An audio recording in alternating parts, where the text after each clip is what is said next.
You won't find this place on any map. The Sunken Forest doesn't exist on your GPS.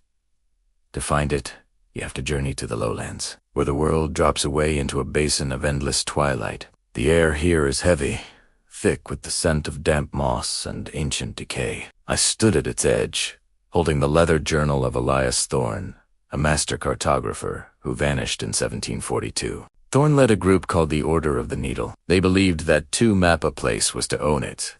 As I descended, I saw the first sign of their failure, a rusted survey marker, half buried in mud. Thorne's note said it was placed at the base of a great willow, only a grove of black, twisted mangroves that seemed to shiver in the still air.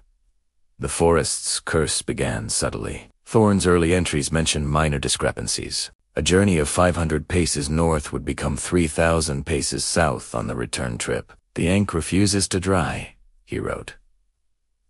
It moves across the page like a beetle. I drew a ridge yesterday.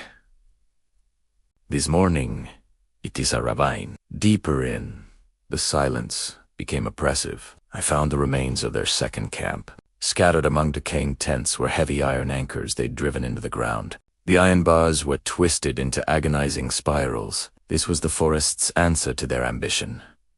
A physical rejection of order. The deeper the order went, the more the curse took hold. It wasn't just the land. They began suffering from what Thorne called cartographic vertigo. The neat, precise lines of their early work had devolved into obsessive, chaotic scribbles.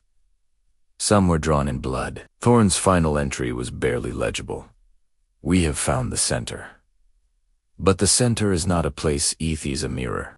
The forest isn't shifting to confuse us. Our very desire to map it is what creates the maze. To see the path, I must burn the map. In the deepest part of the forest, I found what was left of Thorne. He had become part of the geography itself.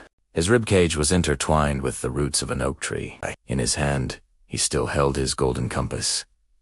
I picked it up. The needle didn't point north. It's been wildly reacting not to the Earth's magnetic field, but to my own heartbeat. As I tried to turn back, the path I had followed was gone, replaced by a wall of thorns. It was then I understood what Thorne meant. You can't map the Sunken Forest because it's an emotion, not a location. To survive, I had to do what every explorer fears most. I dropped the journal and the compass into the mud. I stopped looking for a way out and simply existed. Only then, when I was truly lost, did the trees part to show me the sky. The forest keeps its secrets, and that is exactly how it wants it. Thanks for watching.